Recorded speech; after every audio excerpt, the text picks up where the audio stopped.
அன்னை மரியாவினுடைய பக்தி கிறிஸ்தவத்தில் எப்படி வந்தது என்று தெரியுமா?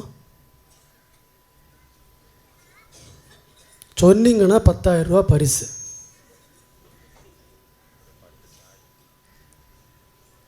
அன்னை மரியாவினுடைய பக்தி கிறிஸ்தவத்தில் எப்படி வந்தது? அந்த வரலாறு தெரியாமல் அன்னை மரியாவை நாம் வணக்கம் செலுத்த முடியாது. அன்னை மரியாள் கிறிஸ்தவத்தில் எப்படி தோன்றினாள்? எப்படி இந்த பக்தி உருவானது? அதற்கு முன்பாக நாம் கிரேக்க வரலாற்றை பார்க்க வேண்டும். கிரேக்க வரலாற்றில் அன்னை மரியாவை அறிந்திராத காலகட்டத்தில் நிறைய பெண் தெய்வங்கள் புராணங்களிலே காணப்பட்டார்கள். கிரேக்க புராணங்களில் பெண் தெய்வங்கள் நிறைய இருந்தன. அதில் முதல் பெண் தெய்வம் அதீனா என்று சொல்லக்கூடிய ஒரு பெண் தெய்வம். கேள்விப்பட்டிருக்கீங்களா? ஏதென்ஸ் நகரம் கேள்விப்பட்டிருக்கீங்களா? ஏதென்ஸ் நகரத்தினுடைய பெயர் இந்த பெண் தெய்வத்தால் வழங்கப்பட்டிருக்கிறது. ஏதென்ஸ் நகரம் என்று சொன்னாலே அதீனா என்ற பெண் தெய்வத்தினுடைய பெயரையே சூட்டி இருக்கின்றார்கள். இந்த பெண் தெய்வத்தை பிராணம், உண்மை அல்ல, இது பிராணம். இந்த பெண் தெய்வத்தை சேயூஸ் என்ற கடவுள் அம்மா இல்லாமலேயே உருவாக்கினார். அம்மா இல்லாமலேயே உருவாக்கிய இந்த பெண் தெய்வம் சேயூஸினுடைய நெற்றி எந்த அளவுக்கு பறந்துபட்டு வெண்மையாக இருந்ததோ அதே அழகு காட்சியளித்தவள் இந்த அதீனா என்று சொல்லக்கூடிய இந்த பெண் தெய்வம். இந்த பெண் தெய்வத்தை வழிபடுவதற்கும் ஒரு கூட்டம் இருந்தது கிரேக்கத்தில். கிரேக்கம், சுமேரியா, பாபிலோனியா, யூத சமூகம் எல்லாமே சேர்ந்து வளர்ந்து வந்த ஒரு காலகட்டத்தில் இந்த பெண் தெய்வ வழிபாடு முறையும் அங்கே காணப்பட்டது. என அப்படிப்பட்ட ஒரு சூழ்நிலையில் கிரேக்கத்தை சார்ந்த அதீனா என்று சொல்லக்கூடிய ஒரு பிராண பெண் தெய்வத்தை நம்பி மக்கள் கூட்டம் சென்று கொண்டிருந்தது, குறிப்பாக பெண்கள். இந்த பெண் தெய்வத்திற்கு அடுத்தபடியாக இன்னொரு பெண் தெய்வம் அஃப்ரோடைட் என்று சொல்லக்கூடிய ஒரு பெண் தெய்வம். அஃப்ரோடைட் என்ற பெண் தெய்வத்தையும் சேயூஸ் என்ற கடவுள் உருவாக்கினார். சேயூஸினுடைய மகள். சேயூஸ் படைத்த உருவாக்கிய பெண் தெய்வங்களிலேயே மிகவும் அழகானவள் இந்த அஃப்ரோடைட் என்று சொல்லக்கூடிய பெண் தெய்வம். இந்த பெண் தெய்வத்தை உருவாக்கிய பொழுது ஆண் தெய்வங்கள் அத்தனையும் இந்த பெண் தெய்வத்தின் மீது காதல் கொண்டு இது எப்படியாவது அடைய வேண்டும் என்று சொல்லிக்கொண்டு போட்டி போட்டு சண்டை போட்டு கொண்டார்கள். இதை பார்த்த சேயூஸ் என்ற பிராண கடவுள், கிரேக்க பிராண கடவுள், இந்த பெண் தெய்வத்தை, அஃப்ரோடைட் என்று சொல்லக்கூடிய பெண் தெய்வத்தை ஒரு நொண்டி அரசனுக்கு கல்யாணம் செய்து கொடுத்தார். இது இரண்டாவது பெண் தெய்வம். இந்த பெண் தெய்வத்தையும் வழிபடுவதற்கு கிரேக்கத்தில் நிறைய பெண்கள் ஓடிக்கொண்டிருந்தார்கள். அதன் பிறகு ஹெஸ்தியா என்று சொல்லக்கூடிய ஒரு பெண் தெய்வம், அதன் பிறகு நிலாவை தன்னுடைய முடியாக சூட்டிய செலீனா என்று சொல்லக்கூடிய ஒரு பெண் தெய்வம் என்று அதிகமாக கிரேக்க புராணங்களில் பெண் தெய்வங்கள் காணப்பட்டனர். புராணத்திலேயே இந்த அளவுக்கு பெண் தெய்வங்கள் இருந்தன என்று சொன்னால், இதுவரையிலும் அன்னை மரியா என்று சொல்லக்கூடிய இறைவனுக்கு ஆம் என்று அர்ப்பணித்தவள் ஏன் அறியப்படவில்லை என்ற கேள்வி எழும்பிய பொழுதுதான் அங்கே அன்னை மரியாள் முன்னிலைப்படுத்தப்படுகின்றாள். உங்கள் நாட்டில் பிராண கடவுள் இருக்கிற பொழுது எங்கள் சமூகத்தில் உண்மையிலேயே அன்னை மரியாள் என்று சொல்லக்கூடிய ஒரு பெண் தெய்வம் இருக்கிறாள். அது இறைவனால் படைக்கப்பட்டவள், வாழ்ந்தவள், ஆம் என்று சொன்னவள், கிறிஸ்துவை கருத்தரித்தவள், தூய ஆவியால் உருவாக்கியவள். அந்த காலகட்டத்தில் கிறிஸ்தவத்தில் எழுப்பினார்கள். நீங்கள் பொய் தெய்வங்களை வழிபடுகின்ற பொழுது நாங்கள் உண்மையான பெண் தெய்வம் எங்களுக்குள்ளும் இருக்கிறாள் என்று சொல்லிக்கொண்டு அன்னை மரியாவினுடைய பக்தி அன்றைக்கு உருவாகிய பொழுதுதான் பெண்களுக்கான அடையாளம் அங்கே வெளிப்பட்டது. நிறைய பெண் மக்கள் அன்னை மரியாவினுடைய பக்தியில் இறங்கினார்கள். கிரேக்க பிராண கடவுள்களை விட்டுவிட்டு, பொய்யான தெய்வங்களை விட்டுவிட்டு இதிகாசங்களை எல்லாம் விட்டுவிட்டு உண்மையான ஆண்டவர் இயேசு கிறிஸ்துவை கருத்தரித்த அன்னை மரியாளும் உங்களை விட மேலானவள், அவளுக்கு அதிகமான குணங்கள் இருக்கின்றன, அவளே நிலாவை மணிமுடியாக சூட்டி இருக்கின்றாள், அவளே கன்னியாக இருக்கின்றாள்.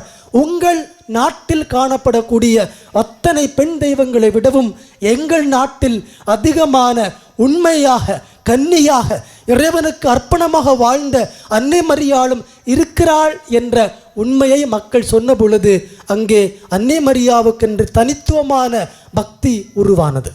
இப்படித்தான் அன்னை மரியாவுக்கு பக்தியும் வணக்கமும் உருவான வரலாறு. இப்போ அன்னை மரியாவுக்கு என்னென்ன பேர்லாம் இருக்குது சொல்லுங்க பாப்போம்.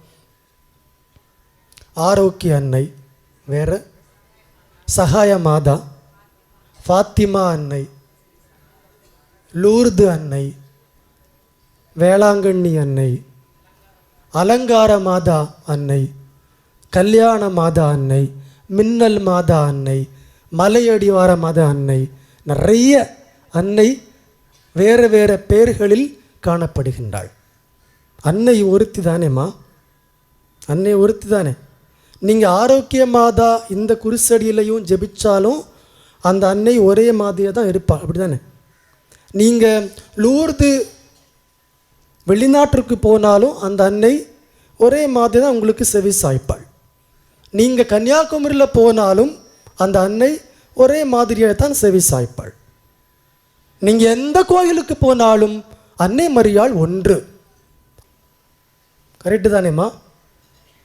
சொந்த வீட்டில் சொந்த அம்மாவை பார்க்க மாட்டாங்க. ஆனால் 50 கிலோமீட்டர் தாண்டி கன்னியாகுமரியில் சகாய மாதா கோயிலில் போய் அன்னை மரியாவை பார்த்துட்டு வராங்க. வீட்டில் உள்ள அம்மாவுடைய நிலைமை அது எங்களுக்கு தேவையில்லை. இதுக்கு பேர் பக்தியா? இதுக்கு பேர் மாதா வணக்கமா? சொந்த வீட்டில் அன்னையை பார்க்காதவர்களுக்கு நீங்கள் எந்த தூரத்தில் அன்னையை பார்க்க சென்றாலும் அந்த அன்னை உங்களுக்கு செவி சாய்க்க மாட்டாள். இதான் உண்மை, இதான் நம்பிக்கை. முதல்ல சொந்த வீட்டில் அம்மாவையும் மாமியாரையும் மருமகளையும் பாருங்க, நல்ல முறையில் பாருங்க. அதுக்கப்புறம் தொலைதூரத்திற்கு போய் அன்னை மரியாவுக்கு நேர்ச்சை செலுத்துங்க, காணிக்கை செலுத்துங்க, படையல் செலுத்துங்க, சமபந்தி கொடுங்க, நிறைய நன்கொடை பண்ணுங்க. முதல்ல உங்கள் வீட்டில் உள்ள அம்மாவை நல்ல முறையில் கவனிங்க, உங்கள் வீட்டில் உள்ள மாமியாரை நல்ல முறையில் கவனிங்க, உங்கள் வீட்டில் உள்ள மருமகளை நல்ல முறையில் கவனிங்க. தூரத்தில் உள்ள எங்கேயோ கடவுளை பார்க்க சொல்லக்கூடிய நமக்கு அருகில் வாழக்கூடிய மனிதர்களுக்கு ஏன் இரக்கம் காட்ட தெரியவில்லை? இந்த மனிதர்களை ஏன் மதிக்க தெரியவில்லை? மனிதர்களை ஏன் பராமரிக்க தெரியவில்லை என எத்தனை வீடுகளில் சொந்த பெற்ற அம்மா அப்பாவை தெருவில் கட்டளை போட்டுக்கொண்டு ஏதோ ஒரு மூலையில் பாய் போட்டுக்கொண்டு கவனிக்கின்ற அத்தனை பேருக்கும் நினைத்து பாருங்கள். நீங்கள் கும்பிடக்கூடிய ஒரு கடவுளும் செவிசாய்க்க மாட்டார்கள். வீட்டில் வாழக்கூடிய அப்பாவையும் அம்மாவையும் மருமகளையும் மருமகனையும் மாமியாரையும் பார்க்க தெரியாதவர்களுக்கு அன்னை ஒரு நாளும் செவிசாய்க்க மாட்டார் என்பது என்னை பொறுத்தளவில் அதான் சிறந்த நம்பிக்கை. நிறைய கோயில்களுக்கு ஓடுறீங்க இல்லையா, அம்மாவே தாயே எங்களுக்கு இறங்கும், எங்களுக்கு செவி சாயும் என்று கத்தினீர்கள் அல்லவா? இன்னும் நம்முடைய சமூகத்தில் எத்தனை பெண் குழந்தைகள் கத்தி கொண்டிருக்கிறன்னு தெரியுமா? இந்த குரல் ஏன் கேட்க மறுக்கிறது? இந்த குரலை நாம் ஏன் கேட்கவில்லை? சிறு வயதில் இருந்த எத்தனை பெண் குழந்தைகள் பாலியல் அவலங்களுக்கு உட்படுத்தப்படுகின்றார்கள். அந்த பெண் குழந்தைகளுடைய குரல் நமக்கு ஏன் கேட்கவில்லை? அந்த குரலை முதல்ல கேளுங்க. நம்முடைய குரலை அன்னை கேட்பாள். உன் அருகில் வாழக்கூடிய பெண்களுடைய குரலுக்கு செவி சாயுங்கள். குறிப்பாக குழந்தைகளுடைய குரலுக்கு செவி சாய்க்காத சமூகத்தினுடைய குரலை ஒரு நாளும் கடவுள் கேட்க மாட்டார் என்பதுதான் இன்றைய ஆரோக்கிய அன்னை வலியுறுத்தக்கூடிய உண்மை. அன்னை மரியா எலிசபெத்தை பார்க்க போனா அல்லவா, எத்தனை கிலோமீட்டர் தெரியுமா? எத்தனை கிலோமீட்டருமா? அன்னை மரியா எலிசபெத்தை பார்க்க போனாங்க அல்லவா, படிச்சிருக்கீங்களா? எத்தனை கிலோமீட்டர் தாண்டி போனாங்க? 150 கிலோமீட்டர் தாண்டி 4 நாட்கள் நடந்து போனாங்கம்மா. மலையடி வாரத்தில் உள்ள ஒரு எலிசபெத் கர்ப்பிணி பெண். அந்த பெண்ணுக்கு உதவி செய்ய யாரும் கிடையாது. 4 நாட்கள் நடக்க வேண்டும். தனியாக ஒரு பெண்ணாக நடந்து செல்ல வேண்டும், 150 கிலோமீட்டர் பயணம் செய்ய வேண்டும். அந்த பெண்ணுக்கு ஓடி சென்று கர்ப்பம் நேரத்தில் அந்த பெண்ணுக்கு பிரசவம் முடிகிற வரையிலும் கூடவே இருந்து உதவி செய்தவள் அன்னை மரியாள், ஆரோக்கிய அன்னை. இன்றைக்கி நாம் எத்தனை பேர் சொந்தக்காரங்களை தேடி ஓடுறோம்? எனக்கு வீட்டில் வேலை, வர முடியாது. தம்பியை பார்க்கறதுக்கு நேரம் பத்தலை, அக்காவை பார்க்குறதுக்கு நேரம் பத்தலை, அண்ணனை பார்க்குறதுக்கு நேரம் பத்தலை, அம்மாவை பார்க்க செல்வதற்கு நேரம் பத்தலை, அவர் வெளிநாட்டிலிருந்து இன்னும் வரல, என் பையன் இப்போ தான் வந்திருக்கிறான், வீட்டில் வர முடியாது, எங்கள் வீட்டு நிகழ்வுகளை பங்கேற்க முடியாது, வேணா இளையார அனுப்பி விடுறேன் வச்சுக்கோ. எத்தனை உறவுகளை பார்க்க சென்றிருக்கிறோம். தன் சொந்த அண்ணனை பார்ப்பதற்கு நேரம் இல்லை, தன் சொந்த அக்காவை பார்ப்பதற்கு நேரம் இல்லை, தன் சொந்த தம்பியை பார்க்க செல்வதற்கு நேரம் இல்லை. அப்படி என்றால் உறவுகளை பார்க்காத உங்களை அன்னை மரியாள் பார்க்க மாட்டாள் தான் உண்மை. முதலில் உறவுகளை பார்க்க சொல்லுங்கள், உறவுகளை புதுப்பித்துக் கொள்ளுங்கள். அந்த புதுப்பித்தலே அன்னை மரியாவுக்கு செலுத்தக்கூடிய வணக்கம். இன்னும் எல்லாவற்றுக்கும் மேலாக எத்தனை பேர் அன்னை மரியாவுக்கு நேர்ச்சி செலுத்துகின்றோம்? எத்தனை பேர் அன்னை மரியாவுக்கு காணிக்கை செலுத்துகின்றோம்? எத்தனை பேர் அன்னை மரியாவுக்கு நன்கொடை கொடுக்கின்றோம்? எத்தனை பேர் அன்னை மரியா என்ற பெயரில் பன்னு கொழுக்கடையெல்லாம் கொடுக்கிறோம் அல்லவா? அதே நன்கொடையை, அதே நேர்ச்சியை எல்லாரும் தெரியக்கூடிய அளவில் செய்யக்கூடிய நாம் யாருமே கவனித்திராத, யாருமே கண்டுகொள்ளாத இந்த ஏழைகளுக்கும் கைம்பெண்களுக்கும் ஏன் கொடுக்க இந்த கை வரவில்லை?